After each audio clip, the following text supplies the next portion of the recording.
I'm Chad with Minnesota Power, and this is Alyssa, and I'm already goofing up Alyssa's computer. This is just kind of things we're going to talk about tonight. That's where we work, our downtown office there. We're going to try to give you some energy saving tips and advice, and we've already started to talk about some of that stuff. Some of the programs and services that Minnesota Power offers, whether it's our conservation programs, affordability. We have some electrification programs. That's probably more specific to like air source heat pumps and electric vehicles. We'll touch on that a little bit. Some renewable programs, and just some tools and resources that folks can use kind of in researching things on their own. And I'm Chad. I am the supervisor of customer energy management.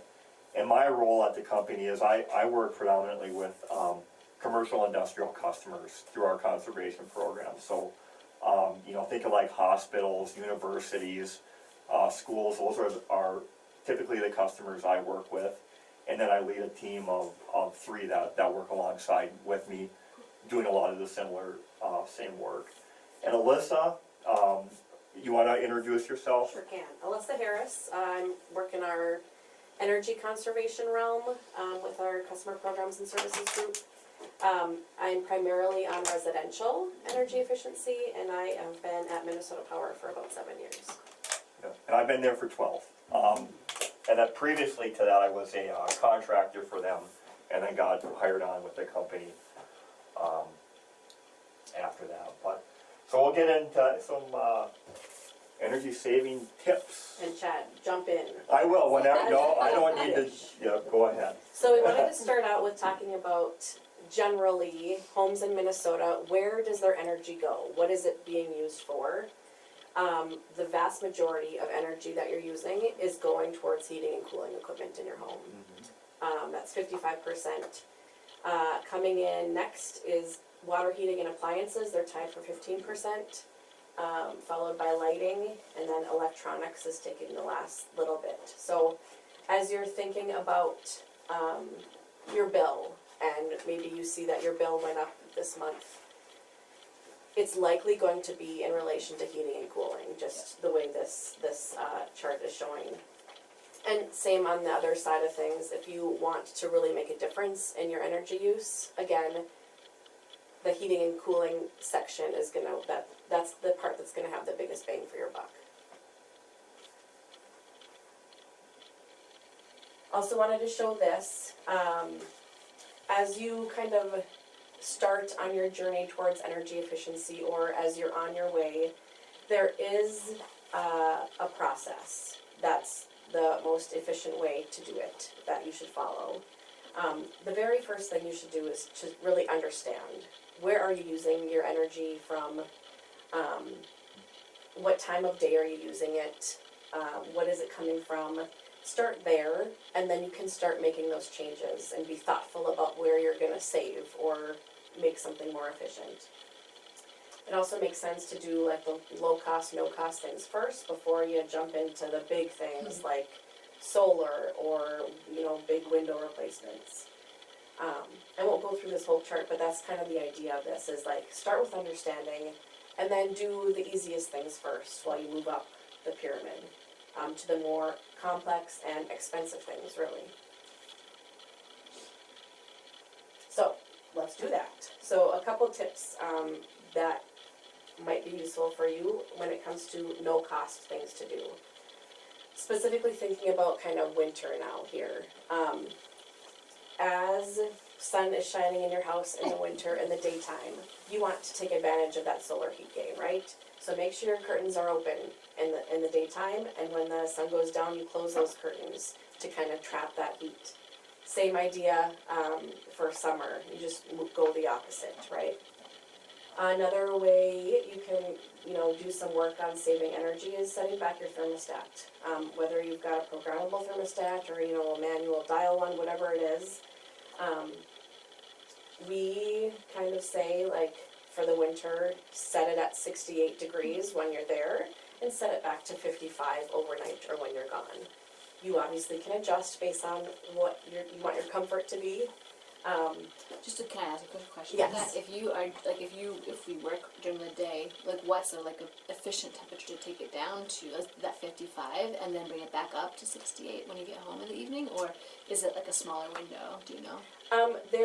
So Chad, correct me if I'm, go ahead. I would feel comfortable with that. I mean, Yeah. if you're not there during the day, Yeah. I would just recommend,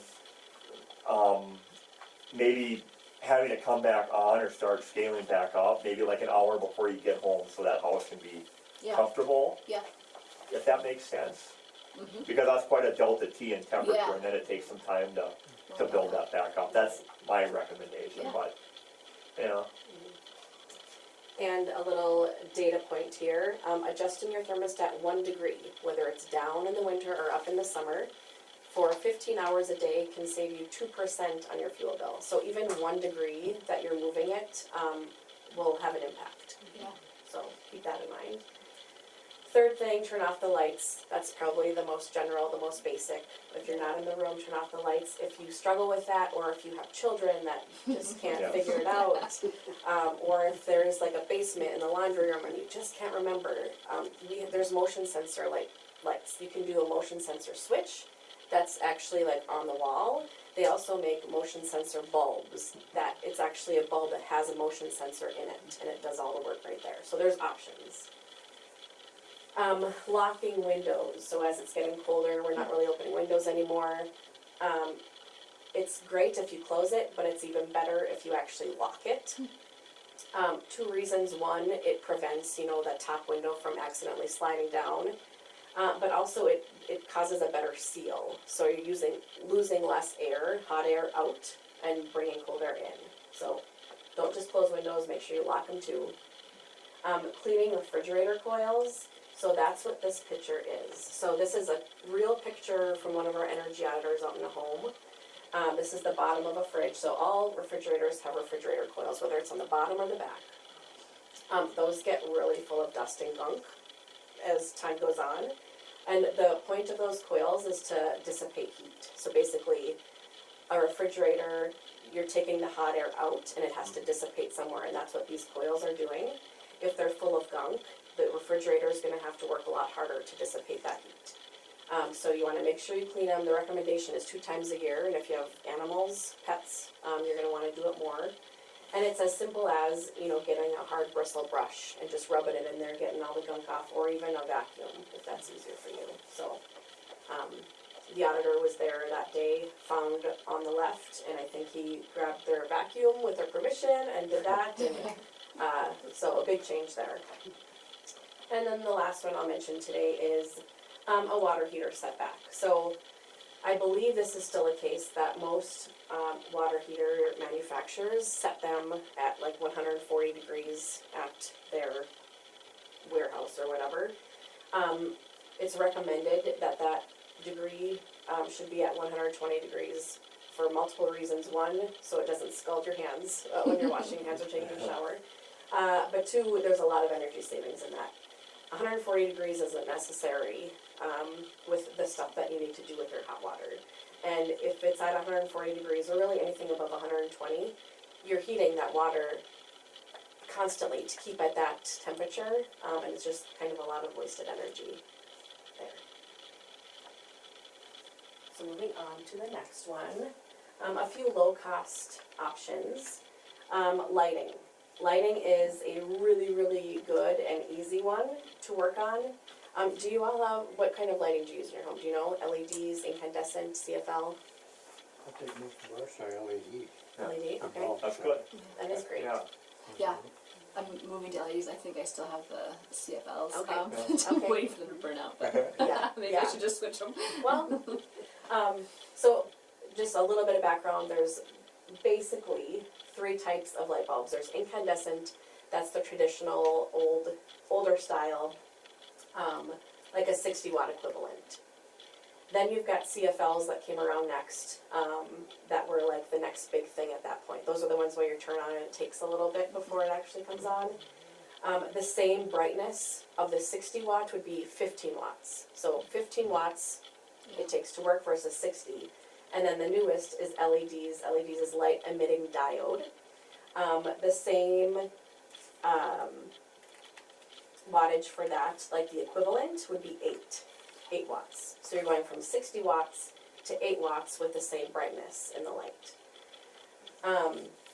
The reason why incandescents use so many watts is because 90% of their energy is wasted in heat. Whereas LEDs, 90% is actually used for the light. So that's kind of where that difference is. LEDs have come a really far way. Now, I would say the majority, if not all, LEDs are equivalent to other types of bulbs that exist. So you can always find an LED that does the job. I added here these are called like the Edison style bulbs. They're kind of like the cool, they look old, but they actually are LED. It's not a fire in there. But those exist now too, so super cool. The next one I have here is changing filters. So whether that's on your furnace or, dehumidifier or whatever appliances that you have or equipment that you have that have filters. Bottom right picture, again, is a real life picture from one of our auditors. That's a dehumidifier. And the customer in that case did not know that dehumidifiers had filters, so had never cleaned it.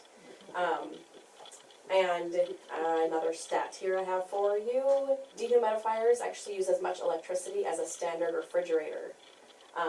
So if you use dehumidifiers in the summer months, you can probably see your usage go up because they do take a lot of electricity to use.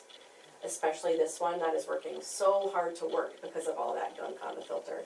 So a simple fix here would be, you could even, brush it off, use an air compressor and like blow it off. If you're actually changing a filter, it is a low cost thing, but you can kind of extend the life of that filter. If it's still in good shape, again, you could just use an air compressor to blow that gunk off and kind of use it for another month. And then insulating hot water pipes. The pipes coming out of your hot water heater have hot water in them, so if you have them and they're bare, if you touch them and they're hot, that means you should probably insulate them. You can get little foam insulation sleeves at, I think, any hardware store, Menards, whatever. Very DIY type project for you to do. Even I could do it. Even try. Yeah. Maybe. From your children. Yes, indeed. And then some longer term investments, these are more costly things that might have more impact eventually, but again, they're more costly. Replacing appliances that might be at end of life. We always recommend going with the Energy Star appliances. That's that blue logo right there. We do have rebates on appliances and all the appliances have to be Energy Star. That's kind of our guideline. Energy Star is a certification given by the US EPA, and basically they have to go through a rigorous field testing to make sure the efficiency is there, the longevity is there, so they're quality products. So that's what we recommend, is always using Energy Star products. Also, upgrading to smart thermostats. If you just have a programmable or, like I said, even a dial, making that upgrade to a smart thermostat might be a really smart idea. Say you go on vacation or you're gone for whatever reason for a certain amount of time and you're like, oh, I forgot, the thermostat's still set at 68. If you have access to a smart thermostat, you probably have an app on your phone. It's internet connected, it's Wi-Fi connected. You can easily just go in there and reduce the temperature and you're good to go. So that's another good purchase to make. That might be a little bit more costly, but definitely impactful. And do you have to have internet to make those work? Because I know there's plenty of people in our community who don't have internet at their house. Would those still work or no? I don't think so. Yeah. I think the idea of a smart thermostat is Wi-Fi remote. connected. Yeah. Certainly, programmable thermostats would work. You don't have to have Wi-Fi for that, but the remote access part would be hard without internet. And then we got some heat pumps. So have you guys heard of heat pumps, air source heat pumps or ground source? No? Ground source heat pumps are also known as geothermal. So these are a way to heat and cool your home. That's a more efficient option, basically. Chad's gonna talk a little bit more about heat pumps, so I'm not gonna go any more into that, but the idea is instead of creating heat, you're transferring heat, so that's why it's more efficient. Another longer term investment is certainly an electric vehicle. Chad's gonna talk all about those, so I will skip over that, and then solar, Chad will also touch on. So now getting into some of Minnesota Power's programs. We'll just go to the next slide. So what does Minnesota Power offer to help you guys? We have an appliance recycling program. The idea behind this is that we are incentivizing our customers to get rid of inefficient refrigerators or freezers, and to recycle them through our program responsibly, basically so they're not being used in anybody else's house and wasting electricity for them. So we provide free pickup of inefficient refrigerators and freezers. We do provide an incentive or a reward for doing that. It's $50 per unit, for the first unit, I should say, and $35 for a second unit. There's a number to call online to sign up, or there's an online sign-up form as well. And the major qualification is it must be in working condition. Again, the idea is that we're saving energy, so if you've got an old unit that is not working, it wouldn't be eligible for this program.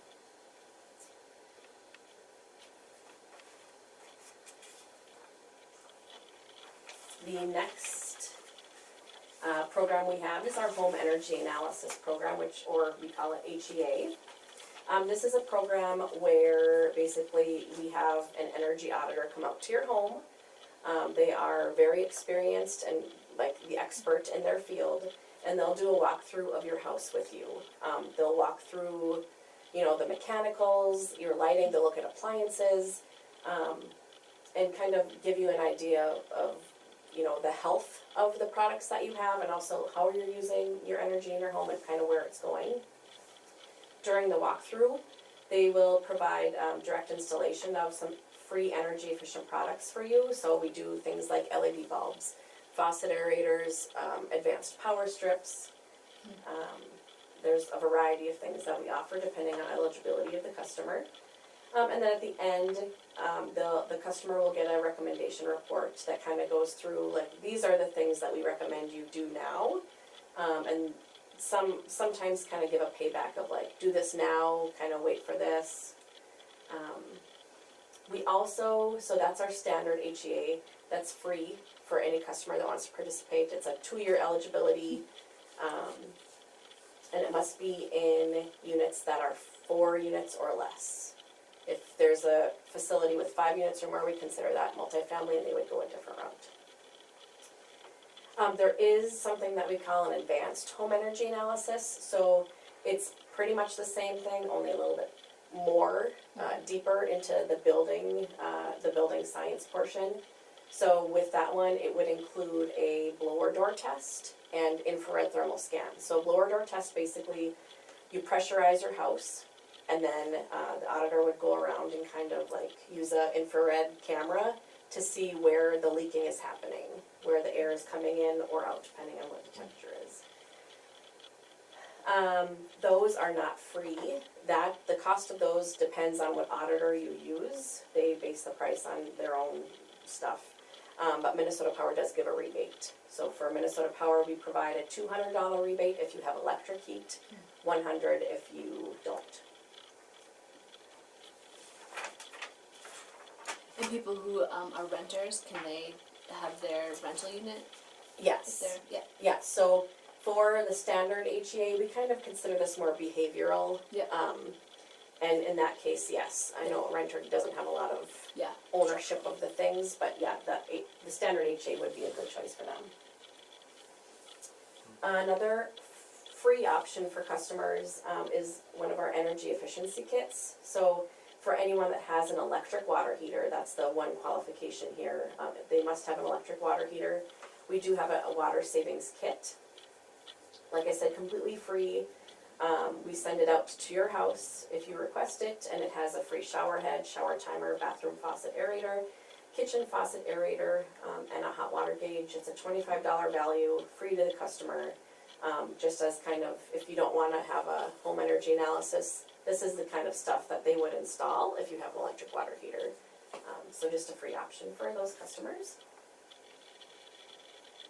And then I wanted to get into a little bit about rebates. So we have a variety of rebates for our residential program. Starting with lighting, we have rebates on LED bulbs, LED fixtures, indoor, outdoor. We also have rebates on motion sensor bulbs, motion sensor switches, so I mentioned those before. Rebates range between $2 and $15. And there's multiple ways you can participate. You can submit online. We have an online form you can fill out, a mail-in option, and then you could also participate in an instant discount at select stores. So we do have stores in the Duluth area, in International Falls, out in Little Falls, nothing super close to Silver Bay, that have instant discounts. Basically, you don't have to submit a rebate, you just get the discount at the cash register. We are working with Julie's True Value, which is around here. Yeah. So they should have like our rebate pads, there should be signage at the store on their LED bulbs that say like this would be eligible for a rebate. Mhm. And then you could send in a rebate application from there. Next up is appliances. Currently this year we have rebates on refrigerators, freezers, dehumidifiers, clothes washers, dishwashers, air purifiers, heat pump water heaters. So a lot of great options.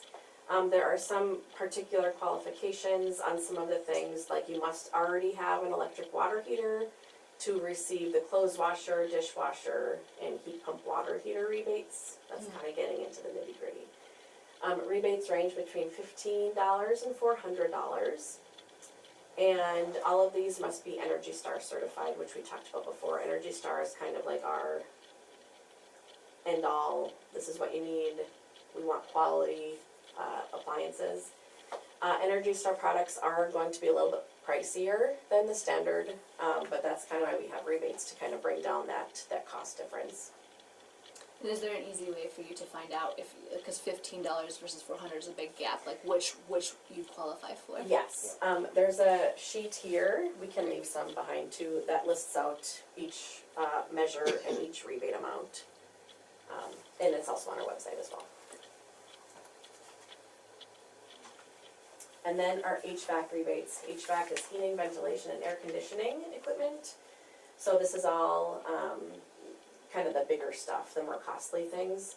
We have rebates on air source heat pumps, ground source heat pumps, or geothermal, which it's more commonly known as.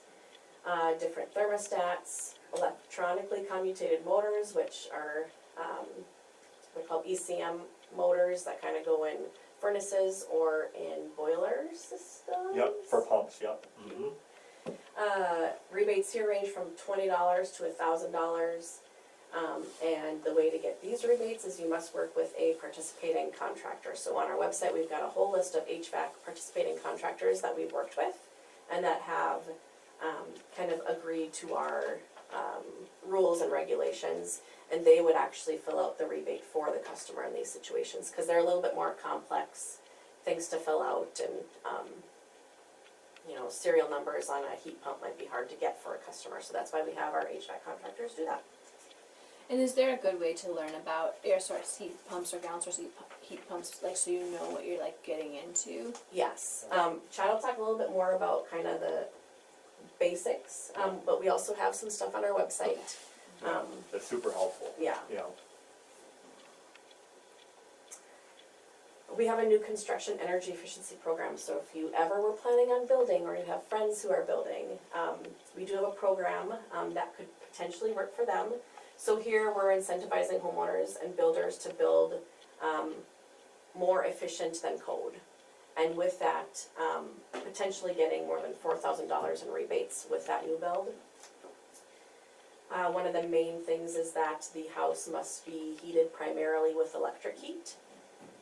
And with this program, you can get a free plan review at the beginning of the process of your build. You get on-site inspections, throughout the build of the home. And then there's also a free blower door test at the end. That's one of the rebate portions, is depending on how tight the home is, depends on how big that last rebate is. So a great program to consider if you're in the market to be building. Mhm. And I just wanted to mention this here, this is not our program, I wanna be very clear, this is not our program. This is the Inflation Reduction Act, so this was just signed into law in August, so very fresh. So we know just as much as you guys, we don't have any other insights, but I wanted to touch on it, like I said. So $369 billion signed for climate and energy programs, which tens of billions intended to directly benefit us as American consumers. There's a variety of kind of different sections of this act. There's going to be credits or tax credits on EV purchases. There's also going to be energy efficiency home improvement credits. In reading some of the documentation on that, that would include electric panels. If you're looking to kind of electrify your home, you might need a bigger panel, there's gonna be some dollars towards that. There might be dollars towards home energy audits, or doors, windows, heat pump water heaters. So there's going to be some extra dollars somewhere available to get some of these things that we've already talked about into your homes. There is a high efficiency electric home rebate program. My understanding with this one is that this one is an income eligible program, and it's a rebate program, so all of the others are tax credits, so that means that'll happen with taxes, right, at the end of the year. The rebate program is a check before taxes happens, it's not related to taxes. That, I think, is going to be administered by the DOC, but there's a lot of questions on how that's gonna work and what that process is going to look like.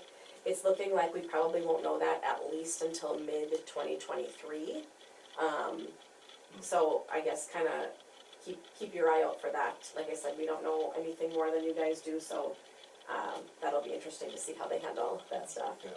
And then will there's- that be something as more information that comes out that the energy companies will be like helping people navigate, or will that mostly be navigated on a different side of things? I think we will definitely be a pathway for you to Yeah. get there. It won't obviously be our information, but we I better would- be yeah. putting something on our website. Yeah. about it, right? Yeah, for sure. Yeah.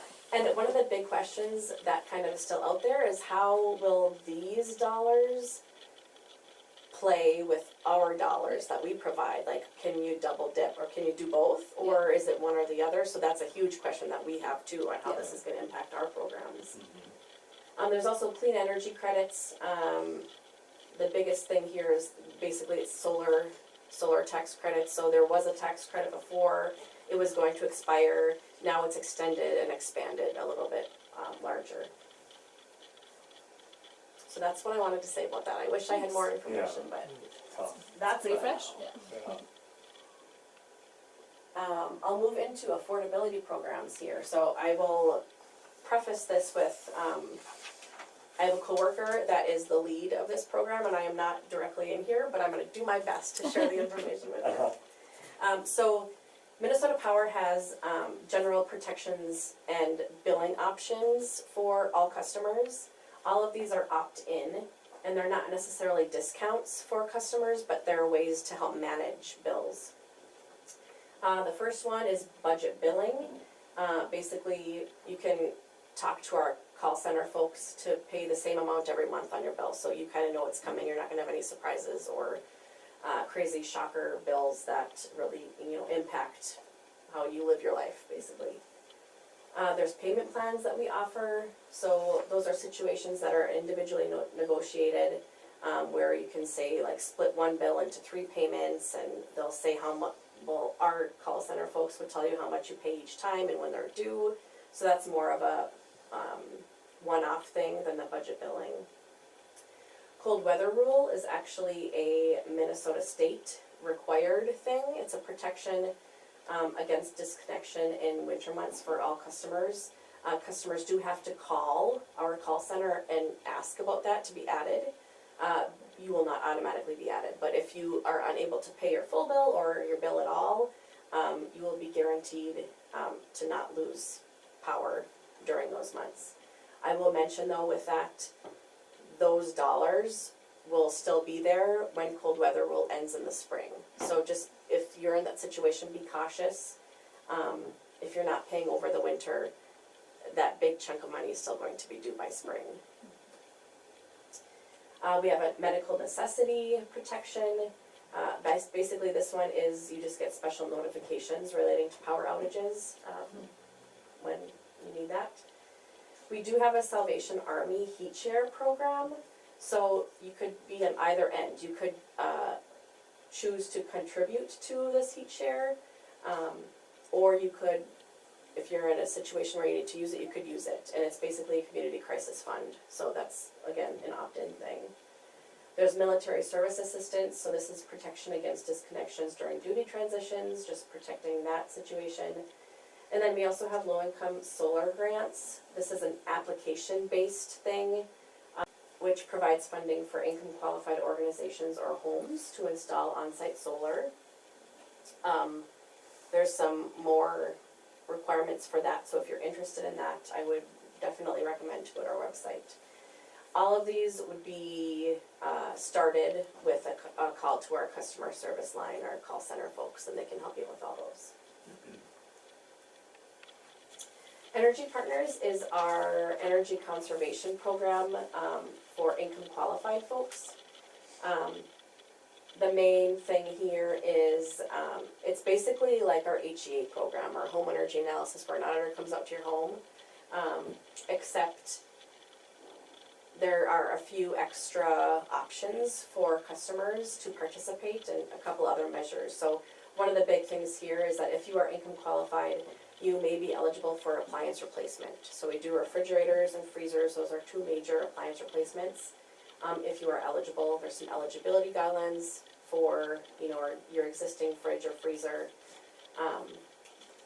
So that's a big one with our Energy Partners program. And another thing with this is that we do partner with community action agencies.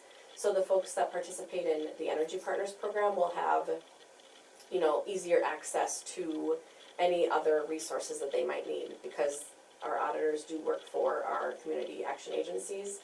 So things like Head Start, food delivery, you know, weatherization programs, easy access to those additional things. And this AEOA, do you know, is that the big one up here that helps Yes. people? Yep. Yeah, I think we work with 6 or 7 different community action agencies, but AEOA is definitely the biggest, yeah. We have a CARE program. CARE is basically a discounted rate. It's available to income qualified customers. How you can declare yourself income qualified is you either sign up for the Energy Assistance Program, that's what EAP is, or you self-declare your income through a process that we have. There's 2 ways to participate, 2 ways. There's 2 different kinds of discounts. There's a flat discount, where no application is needed beyond the energy assistance or self-declare.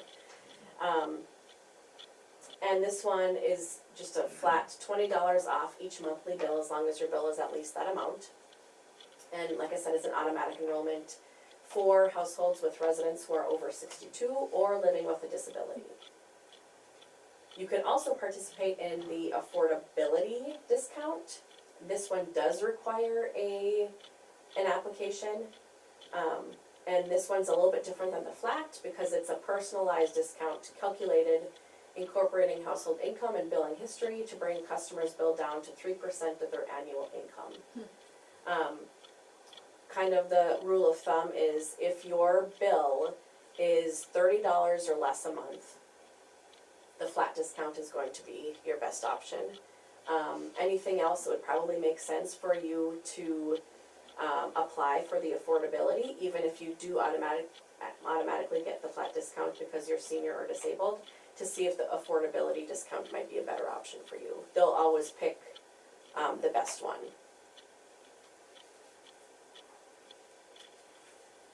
And then I wanted to touch on this too. You may have received a letter in the mail over the past month a letter went out to all customers that had been receiving a discount on their rate. So without getting too confusing, Yeah. I'm worried it might be too confusing, but I'll try. So starting October of last year, we changed how our rates look. We used to have inverted block rates, so basically the first, I don't know how many, like 0 to 500 Yeah. kWhus a month is this amount of cents per kWh. Then the next block would be a different amount and a different amount. Confusing, to say the least. We moved from that to a flat rate. So any energy you use a month is going to be charged at this cent per kWh.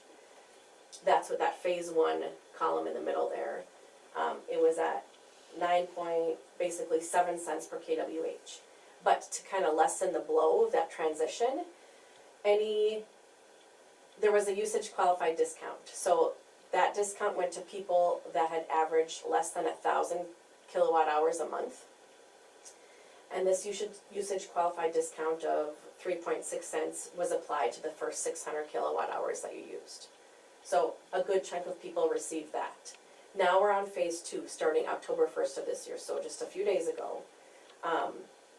The flat rate came down a little bit to 8.4 cents per kWh. And then the usage qualified discount went away for the standard residential customer and is now being applied for customers who are in that usage qualified area and are low income. So that's what that letter was. It was basically saying, you are getting this discount. In order to keep the discount, you need to be low or income qualified, and so we need the information to get you there. That wasn't too bad, was it? No, clear as mud, Clear as mud. Yeah. You did it right, you did a lot better than I was gonna do. So that's another way to get a bit of a discount on the bill is if you do, if you are eligible for that usage qualified discount as a income qualified household. Well, how can you get that $20? What do you gotta do to get that? So you can either apply for the Energy Assistance Program, or there's a self-declare process. So I would recommend, is it here?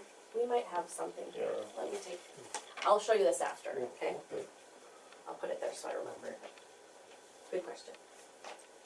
All right, This is me? Chad, you're up. Okay, so we're gonna talk about some electric vehicles. Have you heard about EVs? That's kind of been a topic, you know, out in the neighborhoods, on the news. And full disclosure, I am not the EV person at Minnesota Power.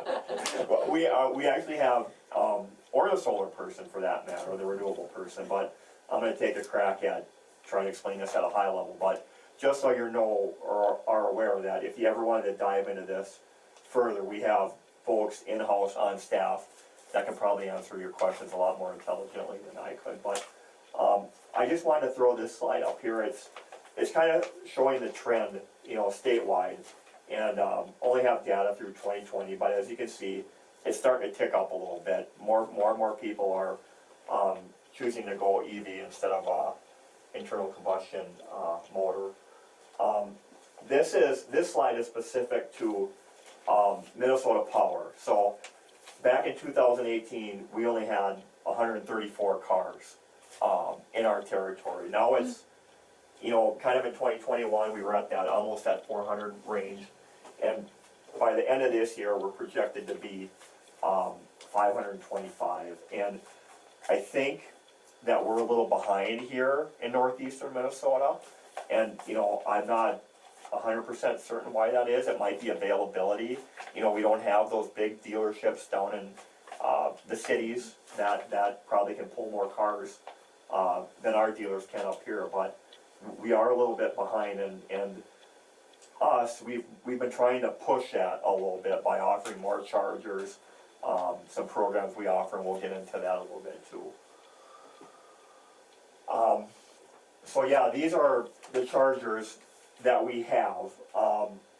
And DC FC is direct current fast charger. So these are your large chargers, which would be from 3-phase power, that would charge really quickly.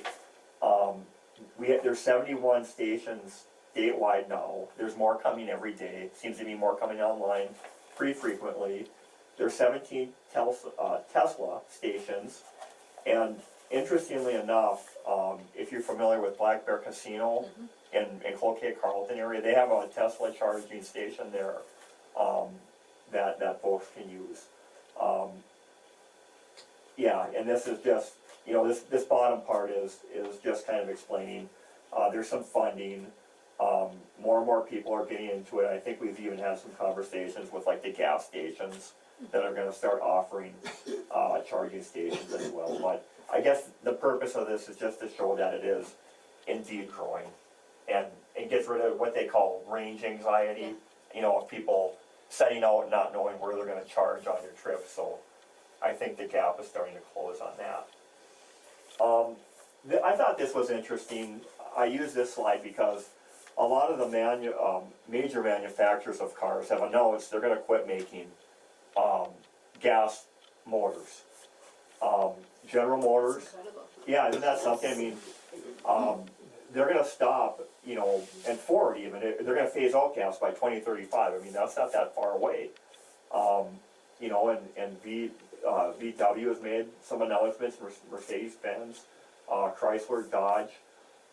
So they're kind of making that transition over to electric vehicles. Just thought that was kind of a neat talking point. This gets into our programs a little bit more. The first one is our residential rate. So as Alyssa was going over her rate updates, I kind of figured that some of my calculations here are going off of our old rates, but the residential rate, that one is the same for now. So that's like off peak. So when the grid is seeing less, you know, tension on it. So at night, like between 10 and 8 in the morning or whatever it is, you can charge your car at home for like just over 2 cents a kilowatt hour, which is, you know, certainly a little bit less than what Alyssa was explaining. We do offer a commercial EV rate program, and so you kind of think of like businesses or companies, maybe hospitals or that sort of thing, that maybe they're electrifying their fleet, for example. We offer programs that would, in fact, reduce the cost they're paying on their demand. So that's, when you get into these larger chargers, demand is always something that you're fighting. How fast you're using that electricity. So we have a cap on that. We offer fleet support. I'm not gonna go over all these, but this is, you know, if you were somebody or a business that wanted a fleet assessment, we have a pathway where we'll look at what you have for cars in your fleet, and then we can do an analysis on what ones should be replaced sooner than later. And that's all based on mileage and that sort of things. How much you drive a day. So that's kind of neat. We've even had some, with the mines, we serve some large mines up on the range there. Some of them are looking to electrify their mining trucks that we've been involved with. And then there's just a lot of grants and that sort of thing available out there too, and probably will be part of that Inflation Reduction Act too. But we try to offer a little bit of everything for people that need help. Well, I got a question. Yes, sir. Just say that you drive 200 miles and you plug it in. How long will it take you to charge it back? Say it's half used Yeah. up. That's a good question. Yeah. Yep. How long would it take you to get it fully charged? Sure. And how much are you paying to? Yes, indeed. And I think the slide after this one, I'll touch on that a little bit. Sure.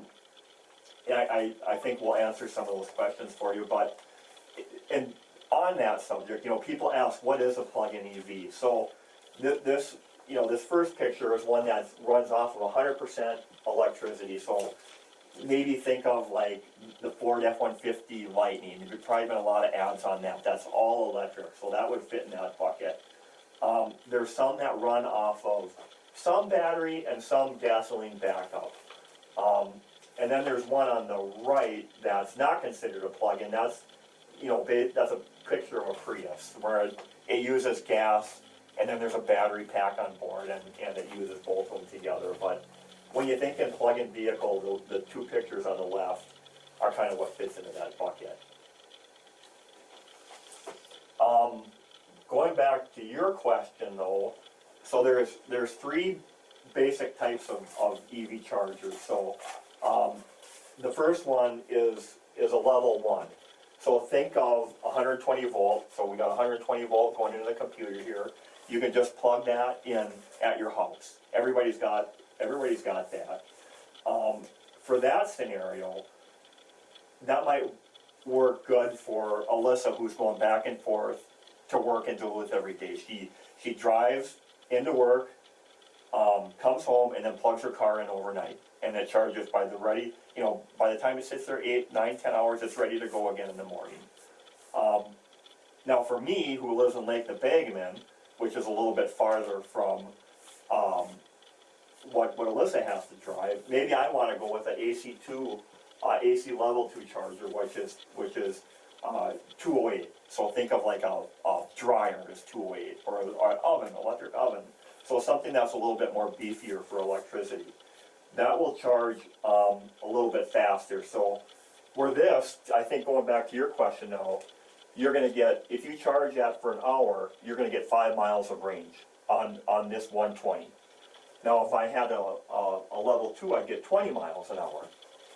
Now, if you're traveling around, say you're going to International Falls or up on the range somewhere, Ely from here, you want to look for a DC fast charging station. So that's bigger stuff. That's like 3-phase power, as opposed to like single phase, which you would have in your house.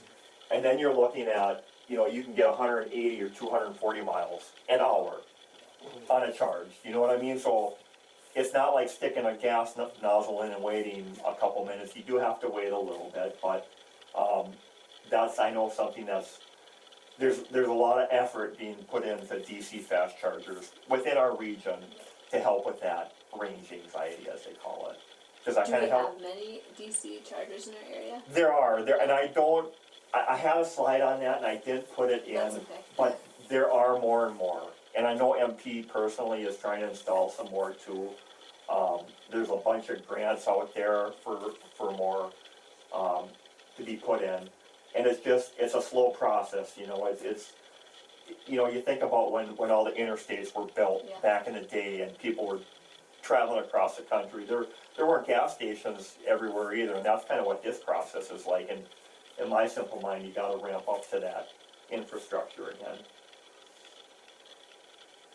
But that's kind of your chargers at a high level. And then, cost per mile too, and this is where my math is a little haywire here because I used our old rates, but forgive me. So, but if you're on gas, right, and you get an average mile of 31 miles per gallon, everybody knows how to kind of quantify that. Well, gas is kind of hovering around that $4 mark right now. So if you do the math on that, you're almost at 13 cents per mile, and it's costing you $48 to fill that tank. Now, if you had an electric vehicle, and again, forgive me, but this is kind of our old rate. We kind of hovered around that 10 cent blended tier block rate for residential folks. And then, like I said, we do have the off-peak at just over 2 cents. And I'm assuming we get 3 miles per kWh, which is fair, I'd say.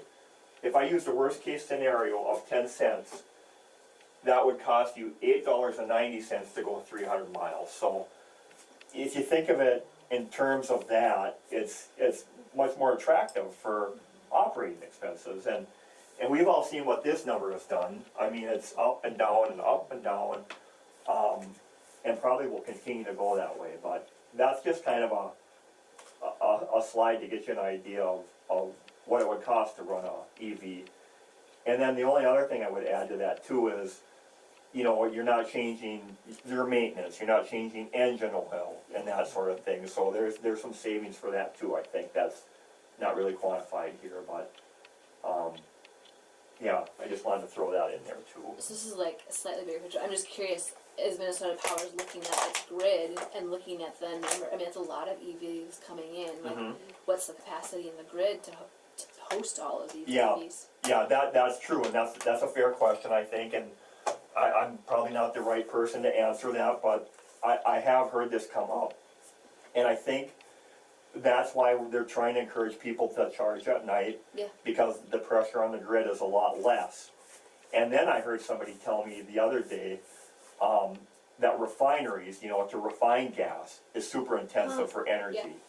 So it is, I don't know if there's a, yeah, it kind of balances out. Yeah. You know, if you didn't have to refine all this oil and the gas, the grid could handle the charging, kind of, it's kind of like flip-flopping, and then, please don't hold me No. to that, But that's but it's a good way to think Yeah, about it. yeah. Um, And I'm refineries assuming are really, You are thinking about this, Yeah. because you see the trend. yeah, they're energy intensive, and if you didn't have that, maybe that energy could go to supporting the grid for charging cars, but I kind of think simple, so that was one way I could kind of wrap my Yeah. mind around it, yeah.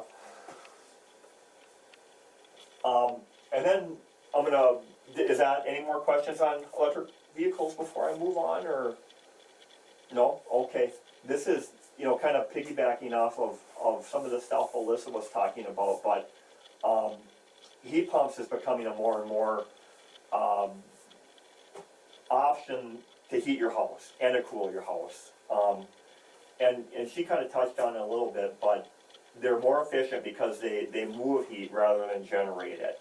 And that happens through the refrigeration cycle, and I'm a nerd, so I had to put the refrigeration cycle in there. But when a refrigerant changes from a gas to a liquid, and from a liquid to a gas, and it goes around and around, it can absorb heat or dissipate heat. And really, everybody has a heat pump in their house, and it's a refrigerator. I mean, you're taking heat out of a box, and then, as Alyssa said, you're trying to dump them out of those coils. So that's why she wants you to keep those clean, so it can do its job.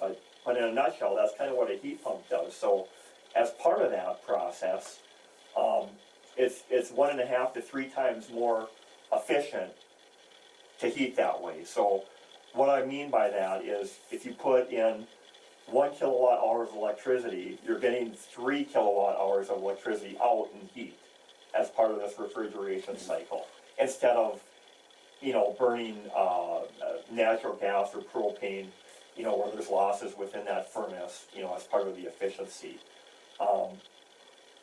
And they can be, what's great about these is they can be ducted or non-ducted. So for me, I heat with wood, so I don't have any ductwork in my house at all, not one run of it.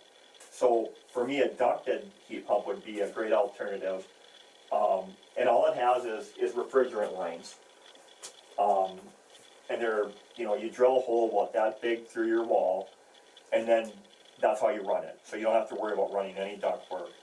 Now, if you have a ducted house, you can integrate those into your furnace, into your A-coil, if it's already set up for that. And there's nothing wrong with that either. But these are, in fact, a little bit more efficient. And, I mean, living in northern Minnesota, I mean, obviously Yeah. they work, but like, Yeah. it's counterintuitive to think that at -20 you could use It a is. source heat pump. It is, and I can't wrap my head around that. But they work. But they do work, Yeah. and you're right, and you can pull heat out of these now to like 13 below zero. I mean, it's crazy. I mean, I don't get it, but I'm not an engineer type, but, back in the day, it used to be only 30 degrees. Okay. But I don't think it's gonna be that long, and you are gonna be able to extract heat at 20 degrees from these. What about, does it ever get, say, it got to be 90 degrees or something? Yeah. Do they ever get to the point where they can't cool your house? Well, Or yeah, I don't understand enough Sure. about it, Mhm. I guess, so. But, And that's an important, I'm glad you brought that up, because when Alyssa was talking about our participating contractors, we want people that are installing these or selling these on our behalf to be properly trained, and as part of that, you want them to be properly sized. So if they're doing their jobs correctly, they should kind of be sizing these for a worst case scenario, like you're saying. So that it would be sized big enough in tonnage to handle that heating load that you're talking about. Yeah. But that's a big part of that, that's a great question. Because if it's undersized, it's not gonna do its job, you know what I mean? we know someone that Yeah, did have a heat pump, and, in the summertime, it would be so warm in their house. yeah, And, you know, Oh, Yeah, Yeah. and I thought either they like it very, very warm in the house. It sounds like my wife, yeah, she likes it very warm, yeah. That was their heat pump, that air conditioned, Mm. right? Sure. And so then his sister and I, we would say, let's go sit out on the deck. Probably warmer out in the sun maybe, yeah. Yeah, So I wondered, I thought, oh, Yeah. I wouldn't want one if it isn't Yeah. going to do the Yeah. job on the really Yeah. hot days, Yeah. yeah, and there And could, maybe they just like it warm. Sure. well, I don't but, know. Theirs is older, so like Yeah. you say, I think when it got down to about 30 degrees or 20. yeah, right, That was. that was very common, Yeah, that was a it cutoff was, point, yeah. yeah. But now they go farther and farther, but Oh, yeah. there could be other factors, I mean, maybe the coils on that were dirty, or the True, filters yeah, were yeah. plugged up, or it was low on refrigerant, there could have been a number of factors, but the sizing is the key, I do believe that. And we offer rebates on those too, and as Alyssa said, we're looking for kind of the Energy Star is the standard. And there's a variation of those, and that just kind of goes based on what your fuel is, for example. If it's a cold climate, so you can see that these are a little bit higher, and that's going back to your comment about working down to, 13 below or whatever it is, 20 below. Those we offer a little bit more of a higher incentive because they are in fact more, so we're trying to close that gap to get people to use them. That being said though, like the -13, it does get colder here in Minnesota. Yes, So having a second heat source, like Yes, we that's a good always point. would recommend Yes. that. yeah, Yeah. just don't throw everything else out and So because we all know supplement, too. it gets Yeah. 20 below and worse. Yes. it can And get you'd cold. want a supplementary heat source for that. I get so excited I forget that stuff sometimes. Maybe one other thing too, like as the heat pump is operating and colder, it is becoming more inefficient. Mm. Yeah. Like there's a Yeah. sweet spot for it, right? Yeah. So it might make sense if you have a ducted heat pump in your house. Maybe right now, it would make the most sense cost-wise to only use it in the shoulder months. Yeah. Like in the spring and kind of in the fall now as we're going in. And then kind of switching over to your gas furnace or whatever it is. Yeah. So it's kind of a strategic game too a lot of the time. Like what is Yeah. your goal? Yeah. Is your goal to save money or is your goal like, I don't want to participate in carbon, like I wanna get Sure. away from carbon, I just wanna be, like have a healthier, greener, energy consumption, and maybe then cost doesn't matter, so you use your heat pump to, as much as it can go, Yeah. and then those last few Yeah. couple days where Yeah. it gets really low, Yeah. then that's when you use your Yeah. furnace. That's a But for good, cooling up here, they're probably pretty effective. oh yeah, Yeah, because Yeah. of our yeah, lack of mass. yeah.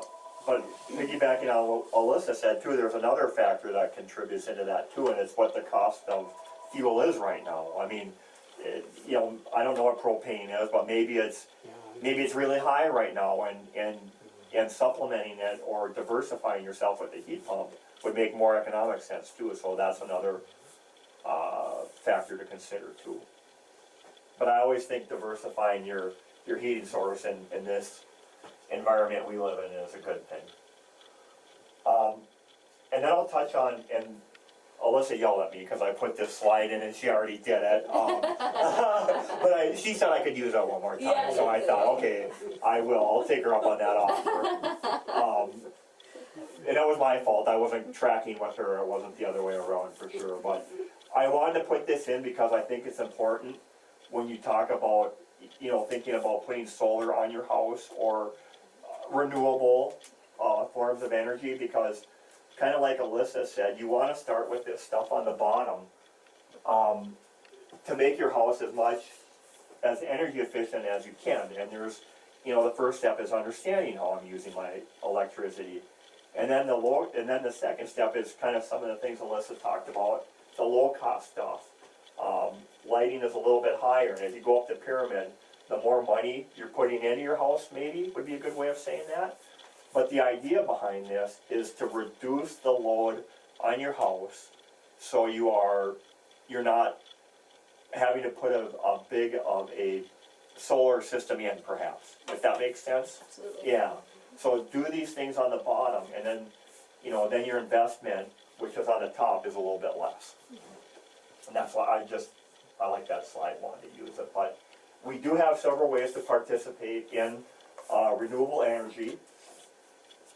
And we'll talk about these a little bit, and again, I'm not the expert, just enough to be dangerous, but as I said, we have some folks in-house that can answer questions too. And I would be happy to set anybody up with those folks, but we have a renewable source, a community solar garden, and a solar sense program. And renewable source is like really easy. If you know, decide, I just wanna buy renewable energy. I don't want any of the base load or coal or natural gas or whatever else is out on the market. We have a path for folks to do that. So on average, say your monthly bill is $75 a month, you can buy blocks or percentages of renewable energy, and that's roughly what it would cost. So it would be, this $75, if you wanted to go all the way to renewable, would be an addition of $7.40 on your bill. And then you're buying, you know, renewable energy, and I think we're getting ours out of a wind farm in Iowa right now, if my memory serves me right, but. It's a lot less than I thought, Yeah, to be 100% Yeah. renewable. yep. And then I will add, too, is our generational mix at Minnesota Power has changed a lot within the last 15 years, where we used to be mostly coal. We're actually like hovering around 50% renewable right now. That's what you're getting right now, in fact, so that's, keep that in mind too. Community solar garden. I don't know if you've seen these, but there's one, we have a solar garden on Arrowhead Road by our Herbert Service Center. It's a simple way to participate in solar without actually having to go through the process of installing it on your house and you know, paying for it. There's some options to buy it up front, or there were. I mean, I hate to even use this slide because our gardens they're fully subscribed right now, so we have a waiting list for folks to get on that if you wanted to participate in a solar garden. But I know the economics of this works out really good for people. It's just that it was so popular, they filled up right away, and now we're back to a waiting list again, but. So do you get the, like, KW credits like you would if you had it on your house? Yeah, from the it garden? is, it comes right off your bill, is Yeah. my understanding, yeah, and it varies from month to month, Yeah, right? So definitely. maybe in the summer you're generating a little bit more and you would see more of that credit. Yeah. Where in the winter, you know, where it starts, the days get shorter and whatnot, it might be a little bit less, but it's a super easy way for people to participate in that if they want to. Well, how many units would you have to have if you're gonna run your house Yes. just on that? Yeah, so that's a good question, you know, and it varies house by house. I know these you can buy in chunks of 1 kilowatt, but if your house is maybe small and inefficient, or efficient, maybe you only need one, you know, depending on how, but if you have a large house and maybe that's less efficient, then you need to buy more of those blocks. And we can help analyze that for you too, once this becomes a program where you can subscribe to again. Yeah. But I know you can buy up to 20, I believe it is, 20 blocks. I think that's what, which would be a lot, I think. And then we have what's called the Solar Sense program. So this is if you want to actually go through the exercise of installing solar on your house, maybe on your roof perhaps. And it's kind of a unique program because the rebate is based on how the system is performing. So the more effective it is, the more of a rebate you're gonna get. And I'll just start by saying too, if you're unsure if solar is right for you, we can do an analysis on your house. So you wanna think of things like, you know, south facing, how many trees are in the way, that sort of thing, and we'll have somebody come out and look at that and analyze that for you, so make sure it's a good fit for you. But this is just a simple example. You know, somebody puts an 8 kW system on their house in Duluth, Minnesota. It has a yearly shading profile of 88%.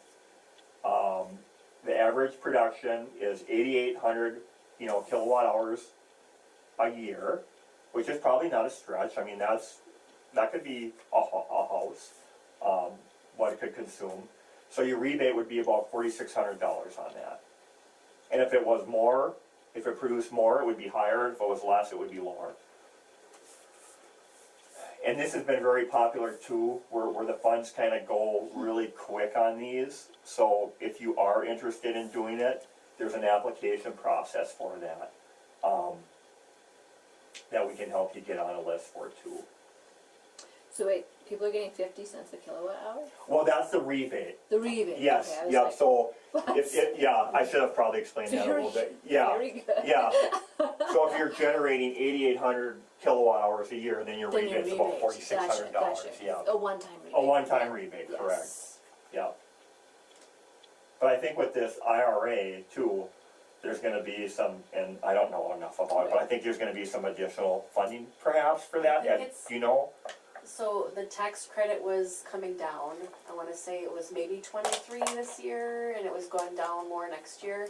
Now it's gonna be 30%, I think until 2030, it's gonna stay steady, so, Yeah, good deal. but that's another, path for our customers. And then, we do have some tools, and resources, and probably the biggest one is my account. It's kind of an online portal, for lack of better terms, where you can go on, you can see your usage daily, you can set energy markers to see, what your upgrades are doing to your bill. It's really super cool, and it's not only available for residential customers, but the library could be on it, for example, if you wanted to be, and that's, you can use it on your phone and pull it up on your phone, your iPad as well. Just a good way to track your energy. You get a bill every month, but what does that mean? I mean, this is a way to actually look at how you're using energy in your home. We have an energy team, that you can sign up for, where you'll get some updates on some programs and incentives and promotions that we have going on. And our website is just, there's probably an overload of information on there. So if you wanted to look at air source heat pumps more, there's a whole page on that I would encourage you to look at. And then tying with that, you can kind of calculate what it would cost to have an air source heat pump against propane or natural gas, for example.